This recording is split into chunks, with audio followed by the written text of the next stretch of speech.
دا د یو وخت کیسه ده چې په یو کلي کې ارمان نومي هلک اوسېدو. هغه به کله چرګان کله کوتران خرڅاوه، خپله ګزاره به یې پرې کوله. ارمان وروره، ما ته یو ښه صحتمند کوتر راکړه، څه قیمت به وي؟ دا چې سپین کوتر دی دا ډېر اعلی نسل لري، زه به یې تاله یوازې 500 روپۍ کې درکم. دا خو ډېر ګران دی وروره، زما کوتر د مقابلې لپاره نه اخلم، زه یې غوښه خورم غوښه. خو نو داسې وایه د خوړلو لپاره یې غواړې، نو بیا زه تا ته یو ځیرک او غوښور کوتر یوازې په 100 روپۍ درکوم. خو پام پرې لره، هسې نه چې درنه والوځي. بیا سمه ده، نو رای کړه. دغه شان دا هر څه اخیستل کوي، نو په دې وجه د دې کور روزي روانه. نو په بل کلي کې شیراز نومي هلک اوسېږي، هغه هم د کوترانو ډېر شوقي وي. بې شرفه ودرېږه، زه تا حلالوم، که یو ځل مې لاس ته رالي نو بیا زه حلالوم تا. راشه بیرته راشه، لاړ نه شي.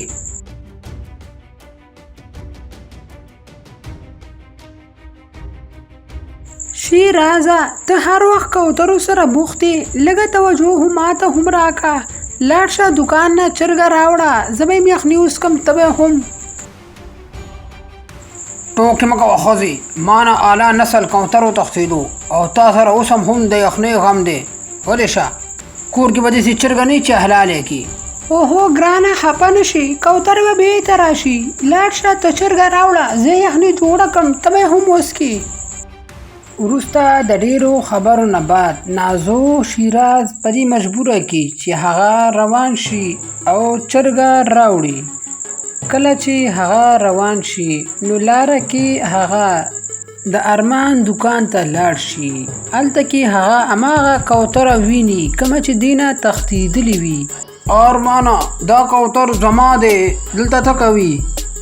شیرازه وروره، دا کوتر دلته الوتلی راغلی دی، ما ته نه معلومه چې دا ستا دی. ګینې ما به د وخته نه ستاسو کور ته دروړی وی، هېڅ پازابیه به نه کوې. هرو اوس خو ورته معلومه شوه که نه، نو اوس یې بېرته ماله راکړه.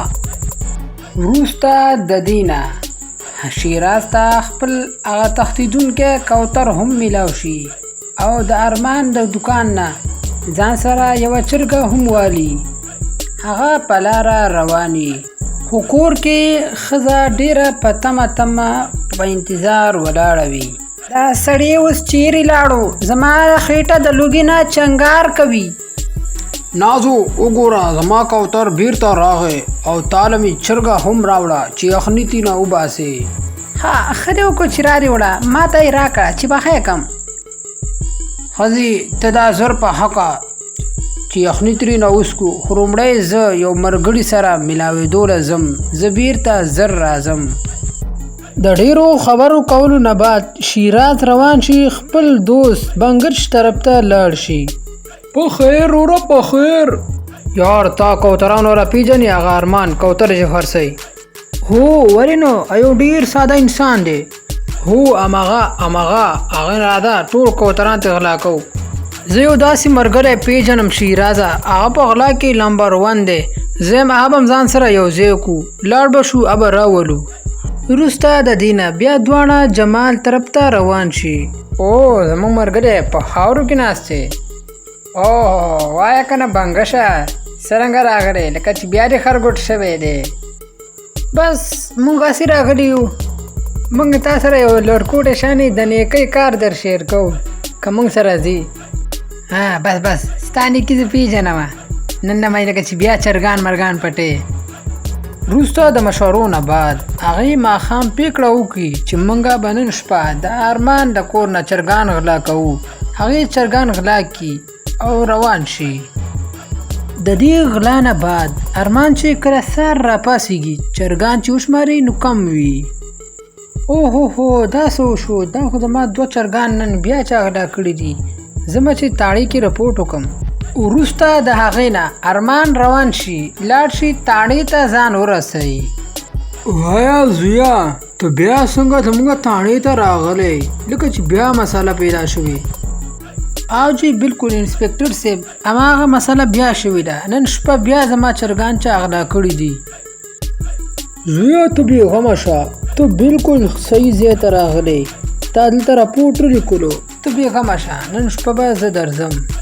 بانګش خپلو ملګرو له غرمه ټایم کې راشي. څنګه حال دی ملګرو؟ زه تاسو نه خبر شوی یم چې تاسو پرونۍ غلامانې لا نه یې ماړه شوي. ملګریا نن به ځو او نن به 5 چرګان لرو ځکه چې پرونۍ ډېره کم وو. دوی خپلو کې د غلا باره کې مشوره کوي چې په دوی کې پولیسان راشي. واه واه واه واه 3 شیطانان مې ګیر کو. راځئ تاسو زه به جیل کې ګورم.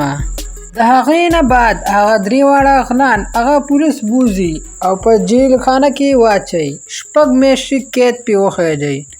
نو ګرانو ورونو تاسو د غلا نه ځان وساتئ، ګینې انجام به مو دا وي.